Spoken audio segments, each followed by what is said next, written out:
Halo teman-teman, selamat datang di video. Dan di video ini saya akan membagikan kepada kalian beberapa gerakan penting untuk mendapatkan handstand yang solid.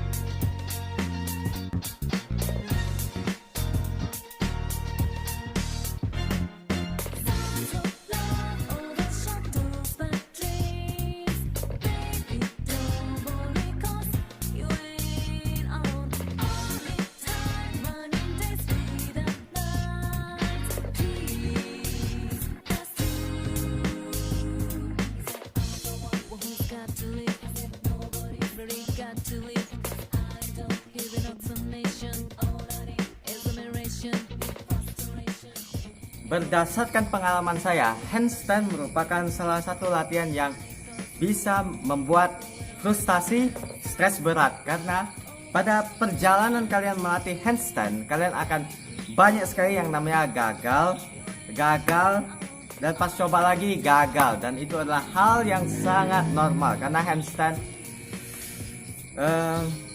stressful. Dan di video ini saya akan membagikan kepada kalian semua berdasarkan pengalaman saya beberapa gerakan yang dapat membantu saya dalam memperoleh handstand yang solid.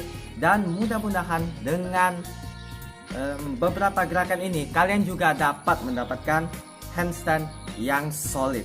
Nah, bagaimanakah definisi handstand yang solid? Alright, jadi handstand yang solid merupakan handstand yang lurus, jadi not a banana handstand. So it's a straight handstand, seperti ini bentuknya kira-kira. Untuk memperoleh handstand yang solid, kalian perlu menggunakan yang namanya semua otot dalam tubuh kalian.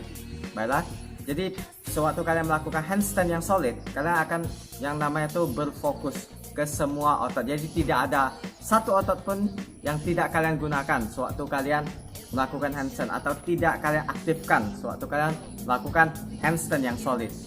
Terutama shoulder, paling penting, core, glutes, bahkan kaki kalian juga diaktifkan sewaktu kalian melakukan handstand yang solid. Apabila salah satu otot di dalam tubuh kalian tidak mengaktifkannya satu aja, maka handstand kalian akan bentuknya akan berubah menjadi tidak solid, atau kata orang bisa aja bentuknya seperti banana handstand atau handstand style pisang. Dan tanpa banyak basa-basi lagi, without any further ado, kita akan masuk ke gerakan pertama. Baiklah, untuk gerakan pertama yaitu boat hold, atau kata orang itu posisi kapal, sifat perahu. Jadi untuk gerakan ini saya akan memerlukan yang namanya matras, Jadi jika kalian di rumah yang tidak punya matras, jadi saya sarankan supaya kalian jangan terlalu banyak top up, right? Tabung uang kalian, beli matras yoga, berhenti beli barang yang tidak penting. Saya hanya bercanda, Jadi saya akan memerlukan matras yoga supaya lebih nyaman. Jadi gerakannya kira-kira seperti ini, alright? Posisi sifat perahu, right? Jadi yang paling penting adalah pertama kita mengaktifkan yang namanya otot perut atau otot inti, seperti itu. Alright, kaki kita naikkan, dan posisi kita seperti ini. Ini untuk baiklah, seperti ini posisi perahu. Jadi sewaktu kalian melakukan handstand, jika kalian ingin mendapatkan handstand yang lurus, kalian harus menguasai yang namanya sifat perahu. Jadi kalau kita ingin yang namanya sekedar merasakan posisi handstand, kira-kira seperti ini nanti. Jadi nanti posisinya kalian menggunakan otot inti dan tangan kalian tuh seperti ini gitu. Jadi sewaktu kalian melakukan itu, kira-kira seperti itulah rasanya sewaktu orang melakukan handstand dalam posisi lurus. Kira-kira seperti itu rasanya. Jadi kita akan mengaktifkan yang namanya core. Jadi sewaktu kalian melakukan handstand, kalian harus mengaktifkan otot inti kalian. Jika kalian tidak mengaktifkannya, maka handstand kalian akan berubah bentuknya. Alright, jadi seperti ini kira-kira kita aktifkan otot perut kita, habis itu kita lay down seperti ini. Alright, jika kalian sudah lumayan mahir, kalian boleh naikkan tangan kalian. seperti itu. Alright. Jadi untuk yang belum bisa melakukannya, kalian bisa coba dengan posisi lutut kalian seperti ini. Oke. Yang paling penting kalian merasakan otot inti kalian, otot perut kalian itu dikencangkan seperti itu. Right, seperti ini. Yang paling penting kalian merasakannya. Like this. Jika sudah lumayan, kalian bisa coba luruskan, jangan terlalu tinggi, right? Agak rendah, jangan terlalu rendah, seperti ini cukup. Right? Habis itu kalau kalian sudah lumayan mahir dan bahu kalian tidak boleh menyentuh lantai, itu yang penting. Right? Seperti ini, tidak menyentuh lantai ya. Naikkan, squish. Nah, kira-kira seperti itu sewaktu kalian melakukan handstand.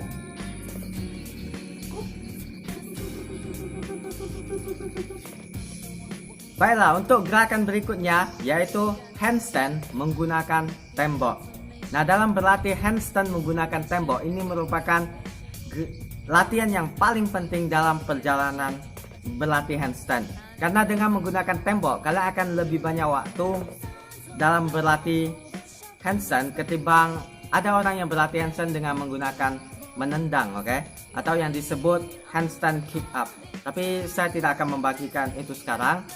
Yang paling penting adalah kalian berlatih handstand menggunakan tembok terlebih dahulu. Karena dengan berlatih menggunakan tembok, kalian akan lebih banyak waktu menahan tubuh kalian menggunakan tangan kalian. Otomatis otot isometrik kalian akan terlatih, shoulder kalian makin kuat, dan kalian akan lebih lebih cepat memahami bagaimana rasanya dalam posisi handstand, bagaimana rasanya sewaktu terbalik menahan tubuh kalian menggunakan dua tangan kalian seperti itu. Jika kalian hanya berlatih menggunakan kick up, karena ada sebagian orang yang mungkin jarang berlatih menggunakan tembok, mereka lebih banyak kick up, otomatis mereka menendang habis itu jatuh, menendang habis itu jatuh, sehingga mereka akan lebih banyak membuang waktu mereka, menghabiskan waktu mereka hanya untuk menendang dan jatuh, sehingga mereka tidak mendapatkan yang namanya the feeling. Mereka tidak tahu rasanya sewaktu terbalik ketimbang orang yang berlatih handstand menggunakan tembok.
Baiklah, untuk gerakan penting selanjutnya, ini mungkin akan menjadi gerakan penting yang terakhir, yaitu wall walks atau kalian berjalan menaiki tembok. Oke, kira-kira seperti ini.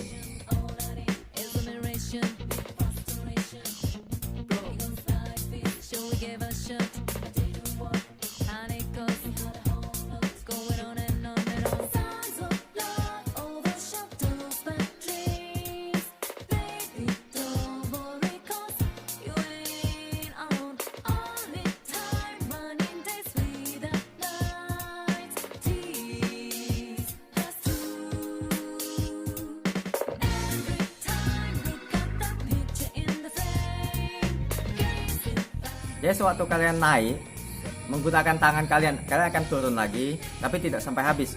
Besok kalian naik lagi, turun lagi, naik lagi, turun lagi, seperti mendaki gunung menggunakan tangan kalian. Jadi pentingnya latihan ini kenapa? Pertama, tentu latihan ini akan menguatkan otot shoulder kalian atau otot bahu kalian, karena keseimbangan manusia sewaktu melakukan handstand, keseimbangan manusia yang penting itu ada di sini, ada di shoulder. Oke, jadi sedikit informasi bahwa keseimbangan otot manusia itu terletak pada 3 titik, yaitu shoulder, otot inti, core, dan lutut. Dan untuk handstand kita lebih fokus menggunakan yang namanya shoulder dan core atau otot inti, dan tentu dalam handstand kita menggunakan semua otot termasuk kaki. Karena sewaktu melakukan handstand, otot kaki dan otot bokong itu juga dikencengin sewaktu kalian melakukan handstand, makanya semuanya dipakai. Tapi yang lebih dasar dulu lah, yang lebih dasar itu ada pada shoulder dan core. Jadi latihan wall walks akan meningkatkan kekuatan pada shoulder kalian, dan wall walks juga akan tentu sama seperti menahan pada tembok ya, handstand menggunakan tembok. Kalian akan lebih cepat mendapatkan yang namanya kira-kira seperti apa terbalik sewaktu melakukan handstand seperti itu. Jadi wall walks merupakan gerakan yang sangat penting untuk memperoleh handstand yang solid. Baiklah teman-teman, kira-kira seperti itulah tips dari saya untuk video kali ini tentang bagaimana cara mendapatkan handstand yang solid berdasarkan my experience, pengalaman saya. Nah, semoga itu membantu kalian, bagi kalian yang ingin berlatih handstand dan ingin mendapatkan handstand yang solid. Karena latihan handstand bisa lumayan stressful ya, bisa bikin ngambek gitulah, karena akan sangat lama perjalanannya. Tapi just enjoy the process, oke? Nikmati aja. Dan untuk video kali ini mungkin saya lebih menekankan kepada kalian harus mempunyai kekuatan yang cukup dulu sebelum kalian berlatih tekniknya. Ada yang namanya kayak handstand kick up, handstand press, handstand core activation, and much more, alright. Jadi masih banyak lagi ya, itu disebut teknik. Tapi tentu untuk memastikan teknik kalian dapat bekerja, kalian mesti mempunyai yang namanya strength dulu atau kekuatan dulu. Karena teknik nggak akan bekerja tanpa kekuatan, alright. Sama seperti bela diri kira-kira. Oh, kalian ingin mengunci pop tapi tangan kalian lemah, oke, tentu nggak bisa. Belajar kuncian tapi tidak punya tenaga, percuma. Jadi sama seperti teknik handstand, sebelum kalian berlatih tekniknya, kalian harus punya kekuatannya dulu, oke? Dan untuk beberapa gerakan ini, 3 gerakan ini ya, itu selain meningkatkan kekuatan, juga melatih teknik, sedikit teknik seperti itulah. Baiklah, kira-kira seperti itu. Semoga kalian menikmati video ini, semoga kalian terhibur, semoga kalian mendapatkan manfaat dari video ini, dan sampai jumpa di video-video berikutnya. Peace.